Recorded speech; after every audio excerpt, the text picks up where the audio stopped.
Hello everyone. एक बार फिर आप सभी का मेरे इस चैनल पे स्वागत है गाइस। आज के इस एक और वीडियो में, जैसा कि हमारा जो लास्ट लेक्चर था वो किस टॉपिक के ऊपर था कि हमने लास्ट लेक्चर में हमने 3 टॉपिक्स कवर किए थे।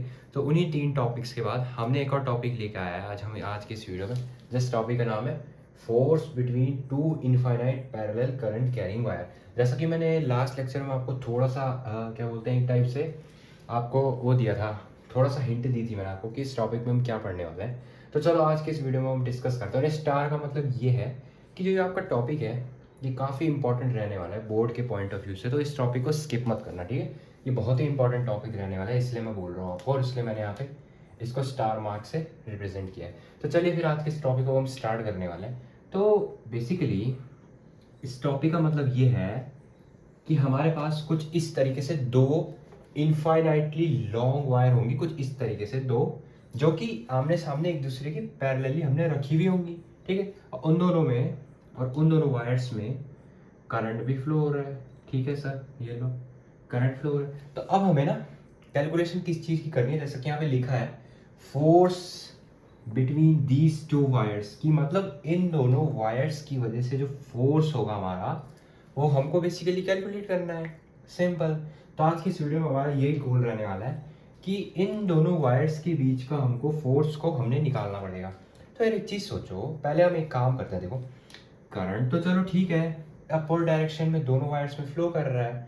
तो अब हम राइट हैंड थंब रूल की हेल्प से इसमें मैग्नेटिक फील्ड का डायरेक्शन फाइंड करेंगे कि किस तरीके से मैग्नेटिक फील्ड का डायरेक्शन है। तो आइए करते हैं स्टार्ट। देखो जो आपका राइट हैंड थंब रूल के अकॉर्डिंग जो आपका थंब है वो करंट को जाएगा इस तरफ, और जो मैग्नेटिक फील्ड है वो फिंगर्स की मूवमेंट को ऐसे इस तरीके से। तो जो इस वायर का जो मैग्नेटिक फील्ड है वो कहाँ लग रहा है, ऐसे, मतलब कि इस वायर का मैग्नेटिक फील्ड कुछ इस तरीके से होगा, राइट, ऐसे, ये, ठीक है। तो सेम अब इस वायर की बात करो, इस वायर का मैग्नेटिक फील्ड किस तरीके से होगा, as according to right hand thumb rule, ऐसे, ये ऐसे लूप बना रहा है ऐसे एक टाइप से, ठीक है ना। तो इसका मैग्नेटिक फील्ड कुछ इस तरीके से, ठीक है, ऐसे, समझ रहा है। तो कहने का मतलब ये है कि जो इस वायर का मैग्नेटिक फील्ड है वो इस वायर पे लगेगा, समझ रहे हो बात को, है ना। राइट हैंड थंब रूल के अकॉर्डिंग जो इस वायर का मैग्नेटिक फील्ड है वो इस वायर पे लगेगा, कैसे, इस तरीके से समझो, राइट हैंड थंब रूल से। जो इसका मैग्नेटिक फील्ड है वो ऐसे में जा रहा है इस तरफ, मतलब इस वायर पे होगा। तो कहने का मतलब ये कि इस वायर का मैग्नेटिक फील्ड इस वायर को लगेगा, तो मैं यहाँ पे लिख देता हूँ बी, ठीक है। और सेम इस वायर का मैग्नेटिक फील्ड इस पे लगेगा। ये छोटा सा कॉन्सेप्ट था जो हमको इसमें समझना था, ठीक है, मेन। तो ऐसे इस तरीके से समझो, ऐसे ऐसे जा रहा है, तो इधर लग रहा है मैग्नेटिक फील्ड, तो इस वायर का मैग्नेटिक फील्ड इस तरफ, ऐसे, ठीक है, ये। तो मैं मान लेता हूँ कि जो ये वायर है आपकी, ये वायर 1 है और ये वाली वायर 2 है, ठीक है। तो देखो इस वायर का मैग्नेटिक फील्ड इस पे लग रहा है, तो मैं इसको बोल देता हूँ B1, है ना। इस वायर का मैग्नेटिक फील्ड इधर लग रहा है, तो B1 का मैग्नेटिक फील्ड इस वो वायर 2 पे लग रहा होगा। सेम इस वायर का मैग्नेटिक फील्ड पे इस वायर पे किसका मैग्नेटिक फील्ड लग रहा है, सामने वाली वायर का, जिसका नाम है वायर नंबर 2 से मैंने नाम दिया है। तो मैं यहाँ पे बोल देता हूँ कि B2 is the magnetic field produce from this wire, simple, ठीक है। और ये आपकी मैग्नेटिक फील्ड की डायरेक्शन है, जैसे मैंने डॉट डॉट डॉट डॉट किया है ना, ये, ठीक है ना, सिंपल। तो आइए आगे अब हम समझते हैं, अब हम आगे क्या करेंगे कैलकुलेशन के लिए।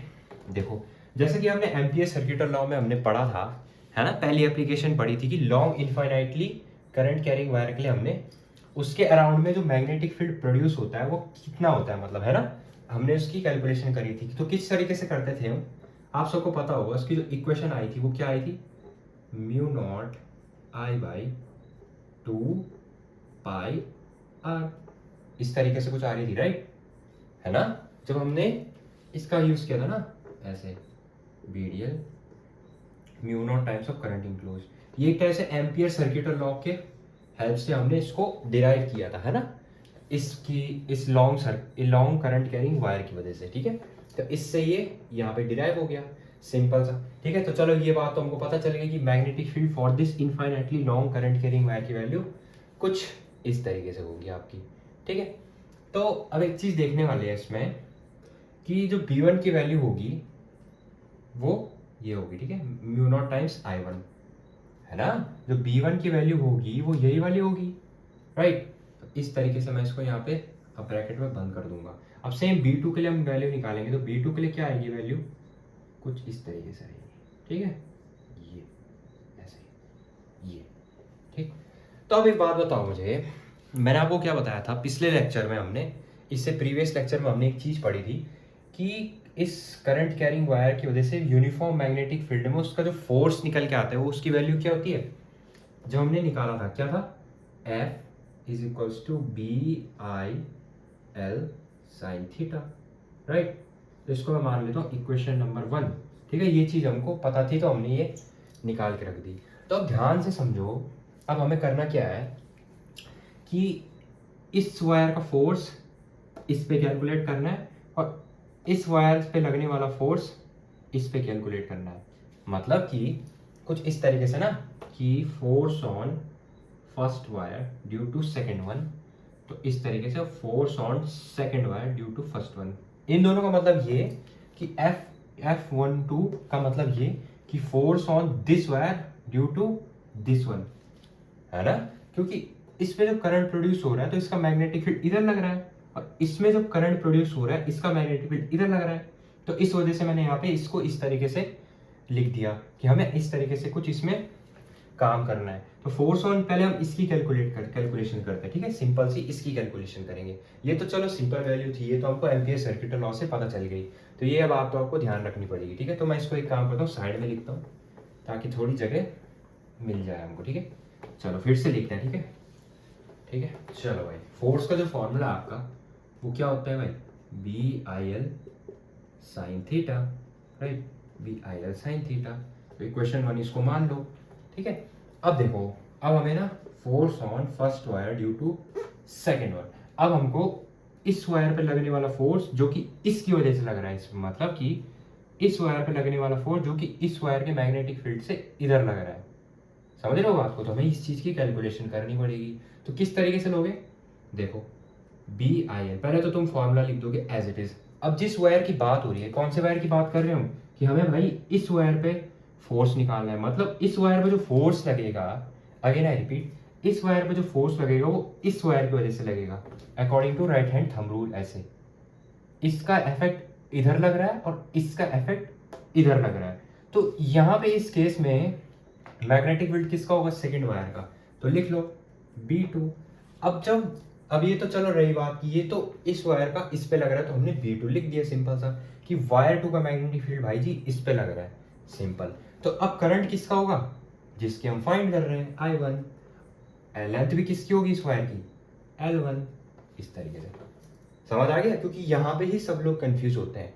कंफ्यूज होने की जरूरत नहीं है, मैंने सीधा सीधा आपको शॉर्ट फॉर्म में बता दिया कि इस वायर का फोर्स वो इस पे लगेगा और इस वायर का फोर्स मैग्नेटिक फोर्स वो इस पे लगेगा, बात खत्म। बस इतना ध्यान रखना है, बाकी तो इजी है सब कुछ, ठीक है ना। और जो साइन थीटा है वो 90 डिग्री हो जाएगा, ठीक है। कैसे, लेंथ ऐसे, मैग्नेटिक फील्ड इस तरफ, तो इनके बीच का जो एंगल आ रहा है ऐसे इस तरीके से होता है ना, इस तरीके से होता है ना फॉर्मूला क्रॉस प्रोडक्ट में, तो थीटा इनके बीच का वो 90 डिग्री हो जाएगा। तो इस तरीके से साइन थीटा साइन 90 1 हो जाएगा, उसको रहने दो, उसको ज़्यादा ध्यान मत दो, इस तरीके से कुछ पहले करोगे तुम, ठीक है ना, सिंपल। अब जो मैंने B2 की वैल्यू निकाली थी वो क्या थी भाई, वो क्या थी, ऐसे कुछ थी, है ना। मैंने स्टार्टिंग में निकाल के दे दी थी आपको, ये इस तरीके से थी कुछ, है ना, ये थी। और जो B1 की वैल्यू है वो मैं यहाँ पे लिख के दे देता हूँ आपको, देखो mu naught I1 over 2πr, simple. ये B1 की वैल्यू, ये B2 की वैल्यू, दैट्स इट। अब देखो B2 की वैल्यू किस पे रख दो, लो सर रख देते हैं mu naught I2 I1 L1 over 2πr, बस हो गया काम। अब क्या करना है, अब लास्ट चीज है, जो ये L1 है इसको इधर ले आओ, ठीक है, इस L1 को ले आओ इधर, लो सर ला दिया, बस हो गया, ये वाला एक एक्सप्रेशन हमारा निकल गया, ठीक है। तो इस एक्सप्रेशन का मतलब ये है, मैं समझा देता हूँ, ठीक है। तो ये आ गया पहला एक्सप्रेशन कि फोर्स, इस वायर पे लगने वाला जो फोर्स है मैग्नेटिक फोर्स, इस वायर की वजह से जो इस पे लग रहा है वो उसकी कैलकुलेशन कुछ इस तरीके से हमने कर ली। तो इस एक्सप्रेशन का मतलब ये कि force on first wire due to second per unit length of this wire. यार एक बात बताओ, देखो आप बोल रहे हो ना कि I1 L1 क्यों लिया इसे। यार एक बात बताओ मुझे कि मैग्नेटिक फोर्स का तो चलो सर समझ में आ रहा था कि राइट हैंड थंब रूल के अकॉर्डिंग इसका इधर लग रहा था, इसका इधर लग रहा था। अब एक बात बताओ मुझे कि इस फर्स्ट वायर पे फोर्स तो चलो अलग अलग आएंगी, ये मैंने आपको एक्सप्लेनेशन बता दिया, ठीक है। तो एक बात बताओ मुझे कि इस वायर पे जो करंट फ्लो होगा वो ऐसा तो है नहीं ना कि इस वायर का इस पे फ्लो होने लग जाएगा, नहीं, करंट तो वही रहने वाला है और लेंथ भी वही रहने वाली है, एग्जैक्ट चेंज तो नहीं होगी ना कि इस वायर की लेंथ इस पे आ जाएगी, इस वायर की लेंथ नहीं, यही सेम रहने वाली है। तो इस वजह से मैंने यहाँ पे ये लिखा, समझ गए बात कि मैंने I1 L1 क्यों लिखा। ये था भाई पूरा एक्सप्लेनेशन इस बात का, ठीक है, कि मैंने ये अलग और ये ऐसे क्यों लिखा। तो ये पहला एक्सप्रेशन आ गया, इसको आप यहाँ तक नोट कर लो और समझ लो, ठीक है। तो चलो यार अब हम इस एक काम करते हैं, चलो ये फर्स्ट वायर का तो हमने फोर्स निकाल दिया जो कि इसकी वजह से इस पे लग रहा था। अब हम इस वायर की कैलकुलेशन करेंगे, मतलब कि इस वायर पे लगने वाला फोर्स जो कि इसकी वजह से यहाँ पे लगेगा उसकी हम कैलकुलेशन करने वाले हैं। तो आइए फिर अब हम उस टॉपिक को स्टार्ट करते हैं, लास्ट जो हमारा लास्ट चीज़ है ये, ठीक है, उसके बाद हमारा लेक्चर एंड हो जाएगा। तो चलो मैं इसको मिटा देता हूँ, ठीक है, चलो भाई अब मिटा देते हैं इसको। चलो देखो, पहले तो तुम सिंपल पहले फॉर्मूला तो ये तो तुम लिखोगे ही लिखोगे, ठीक है, ये वाला F is equals to B I L sine theta, और साइन थीटा तुम्हारा 90 डिग्री हो जाएगा, सिंपल। तो अब एक काम करो, F ले लो, पहले बी आई एल लिख दो एज इट इज, ठीक है। तो अब ध्यान से देखो, अब हमें जो कैलकुलेशन करनी है वो करनी है force on second wire due to first one, force on this wire due to this one, ठीक है, इस तरीके से बोला जाता है इनको, F21 F12 को ना, ठीक है। तो देखो अब हमें देखो, अब जो इस वायर पर जो फोर्स लगेगा वो किसकी वजह से लगेगा, मैग्नेटिक फोर्स की बात कर रहा हूं मैं, ठीक है, इसका इधर लगेगा। तो मैं यहाँ पे लिख देता हूँ, ठीक है सर, B1, ये हमें पता चल गई, बस बात खत्म। अब जिस वायर की बात की गई है करंट उसी वायर का ले लो, लेंथ भी उसी वायर की आएगी, simple, I2 L2, that's it, बस अब कुछ नहीं करना है। अब ये जो B1 की वैल्यू है ये यहाँ पे रख दो, लो सर रख दी, म्यू नॉट I1 ओवर 2 पाई R I2 L2, बस। अब जो L2 है इसको इधर ले आओ, लो सर हो गया भाई इसका भी डेरिवेशन। तो देखो ये आ गया सॉल्यूशन कुछ इस तरीके से, ये 2 पाई R, ये लो सर आ गया। तो देखो यार ये आ गया आपका, इस वायर पे जो फोर्स लगा वो इसकी वजह से यहाँ पे लगा, और इस वायर का इस पे जो फोर्स लगा वो यहाँ का यहाँ पे लगा, मैग्नेटिक फील्ड। सिर्फ और सिर्फ देखो एक चीज़ तुम्हें हमेशा ध्यान रखनी है कि अगर ऐसा टाइप का कहीं पे भी आ गया तो कहने का मतलब ये कि मैग्नेटिक फील्ड सिर्फ और सिर्फ मैग्नेटिक फील्ड डिफरेंट रहने वाला है, बाकी सारी चीज़ सेम रहने वाली है। करंट उसी वायर का लोगे, लेंथ भी उसी वायर की आने वाली है, ठीक है, सिर्फ मैग्नेटिक फील्ड की वैल्यूज डिफरेंट होने वाली है, बस ये चीज़ ध्यान में रखनी है आपको इस टॉपिक से रिलेटेड, ठीक है। अगर तुम्हें ये वाला कॉन्सेप्ट समझ आ जाएगा तो तुम्हें कंफ्यूजन नहीं होने वाली इसमें, ठीक है, और प्रैक्टिस करते रहना, बाकी कोई दिक्कत वाली बात नहीं है इसमें, ठीक है। तो इस तरीके से कुछ एक्सप्रेशन हमारा आ गया, ठीक है। तो चलो मैं एक बार लिखा देता हूँ आपको, ठीक है, छोटी मोटी चीज़ें। और जो F12 आया वो भी मैं बता देता हूँ वो किस तरीके से आया, वो म्यू नॉट I1 कुछ इस तरीके से आया था ना, mu naught I2 I1 over 2 पाई R, ऐसा आया था कुछ, राइट।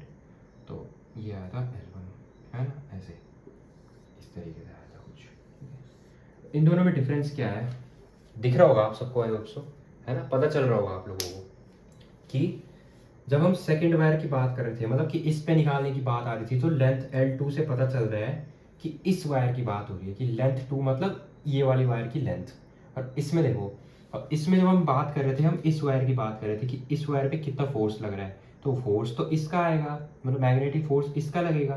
तो ठीक है सर, मैंने लिया था I2 mu naught I2 over 2 पाई R, और सिंपल हो I1 वैल्यू इस करंट की, और ये L1 क्या रिप्रेजेंट कर रहा है, इस वायर की लेंथ L1, सिंपल। तो मैं साइड में लिख के दे देता हूँ आपको छोटा मोटा कि इसका मतलब क्या होता है, इसका मतलब क्या होता है, ठीक है। इसको लिख लो, force on first wire due to second, ठीक है। और F21 का मतलब फोर्स ऑन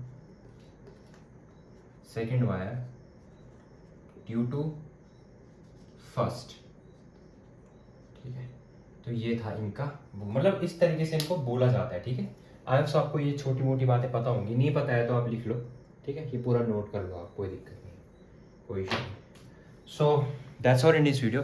सो उम्मीद है आप सभी को जो है आज का छोटा सा लेक्चर है हमारा इस टॉपिक के ऊपर, ये आपको समझ में आया होगा। सो that's all in this video, thanks for watching, Radhe Radhe.